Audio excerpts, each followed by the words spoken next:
Halo teman-teman, selamat datang di video ini. Perkenalkan, nama saya Debbie Istasari dengan nomor NPM 23610051 dari Prodi Manajemen kelas B. Di sini, saya akan menjelaskan mengenai pengertian tentang manajemen keuangan. Pernah nggak sih kalian kepikiran kenapa ada perusahaan yang bisa terus berkembang, tetapi ada juga yang bangkrut? Apa yang bikin mereka sukses? Salah satu jawabannya adalah manajemen keuangan yang baik. Nah, di video ini kita akan bahas tentang pengertian, fungsi, tujuan, dan tema utama dalam manajemen keuangan lanjutan. Yuk kita mulai. Satu, pengertian manajemen. Nah, keuangan lanjutan manajemen itu adalah pada dasarnya cara perusahaan mengelola uangnya dengan strategi lebih kompleks dan cerdas. Manajemen keuangan adalah seni dan ilmu dalam mengelola dana, baik itu untuk individu, bisnis, atau organisasi. Dalam perjalanan mengelola keuangan, kita akan bertemu dengan dua konsep penting, yaitu keuangan taktis dan yang kedua adalah strategis. Nah, untuk yang manajemen keuangan taktis berfokus pada operasional harian, ini tentang menangani angka-angka nyata dan segera, memastikan pembayaran dan mengelola arus kas hari-hari berjalan dengan lancar. Sementara itu, manajemen keuangan strategis merencanakan masa depan yang lebih jauh. Nah, pendekatan ini lebih ke arah pengambilan keputusan, investasi jangka panjang, dan inisiatif pertumbuhan yang akan membawa keuntungan di masa akan datang. Nah, keputusan-keputusan ini harus dibuat dengan penuh perhitungan, biar perusahaan tetap sehat secara finansial. Dan untuk yang kedua adalah fungsi manajemen keuangan. Pada dasarnya, fungsi manajemen keuangan itu paling utama dan melancarkan proses berjalannya suatu usaha. Adapun fungsi manajemen keuangan yang perlu diketahui adalah satu, planning, yaitu menyusun proyeksi jangka panjang, cash flow, serta menghitung laba, rugi. Nah, untuk yang kedua adalah budgeting, yaitu mengalokasikan dana untuk biaya produksi, promosi, serta distribusi. Yang ketiga adalah controlling, pengendalian cash flow untuk mengetahui kekurangan dalam pengelolaan. Yang keempat, reporting, membuat laporan keuangan untuk mengamati kondisi keuangan selama satu periode. Yang kelima adalah auditing, pemeriksaan dan pengecekan nominal dana rutin pada periode tertentu. Nah, untuk yang ketiga adalah tujuan manajemen keuangan. Apa sih tujuan dari semua ini? Tujuan manajemen keuangan, pengelolaan keuangan yang baik ditunjukkan untuk mencapai kesuksesan perusahaan dengan baik. Nah, rinciannya adalah dengan baik sebagai berikut. Satu, memastikan semua kewajiban perusahaan ditunaikan dengan tepat. Untuk yang kedua, mendapatkan insight terkait pengelolaan keuangan perusahaan.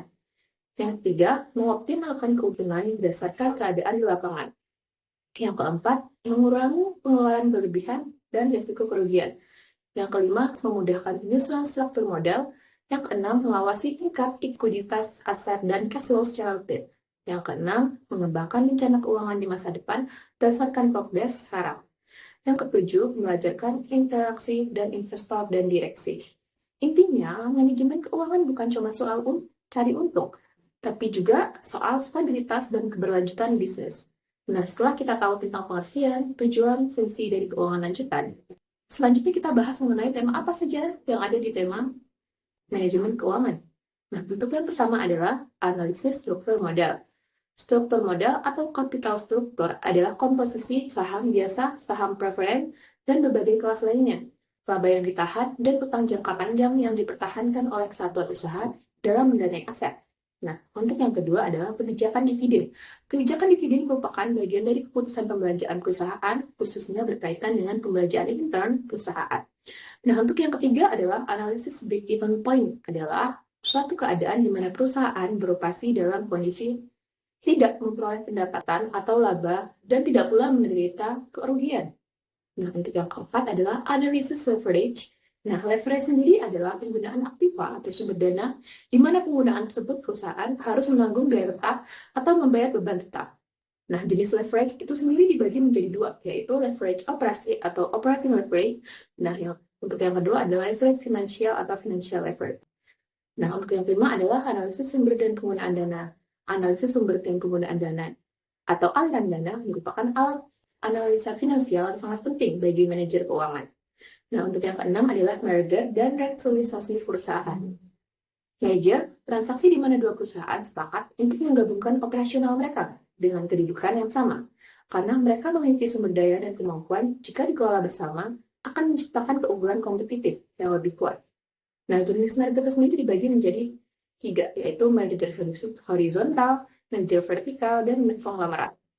Nah, untuk kegiatan restrukturisasi tersendiri, atau reverent buyout atau LBO, pembelian keseluruhan aset perusahaan untuk melakukan privatisasi, restrukturisasi di mana manajer perusahaan dan atau pihak eksternal pembeli seluruh aset bisnis, biasanya dibiayai hutang, dan membuatnya menjadi perusahaan pribadi. Nah, untuk 7 adalah pengantar pasar modal. Pasar modal merupakan aktiva yang mencakup penjualan aset dan penawaran umum, serta melibatkan perusahaan publik yang menerbitkan sekuritas, serta organisasi profesional yang terlibat dalam bidang ini. Nah, untuk yang ke-8 adalah pengantar pasar uang. Pasar uang atau yang disebut juga dengan money market adalah tempat pertemuan abstrak di mana para pemilik dana jangka pendek dapat menawarkan kepada calon pemakai yang membutuhkannya, baik secara langsung ataupun melalui perantara. Nah, yang untuk ke-9 adalah manajemen keuangan internasional. Manajemen keuangan internasional itu sendiri adalah ilmu dan seni yang merupakan bagian dari ekonomi internasional yang mempelajari dan menganalisis pengelolaan fungsi manajemen, sumber daya keuangan unit, makroekonomi atau negara, dan makroekonomi, khususnya yang berkenaan dengan pengaruh fluktuasi cost fallacy terhadap aktivasi ekonomi keuangan. Nah, semua tema ini penting untuk memastikan perusahaan bisa terus bertahan dan berkembang di tengah persaingan bisnis yang ketat. Nah, jadi ini tadi adalah pembahasan tentang manajemen keuangan lanjutan, mulai dari pengertian, fungsi, tujuan, sampai tema-tema penting yang harus dipahami. Intinya, kalau sebuah perusahaan mau sukses, mereka harus pintar dalam mengelola keuangan. Salah strategi sedikit, bisa rugi besar. Semoga video ini bermanfaat. Jangan lupa share ke teman-teman kalian supaya banyak yang paham soal keuangan bisnis. Sampai jumpa di pembahasan selanjutnya.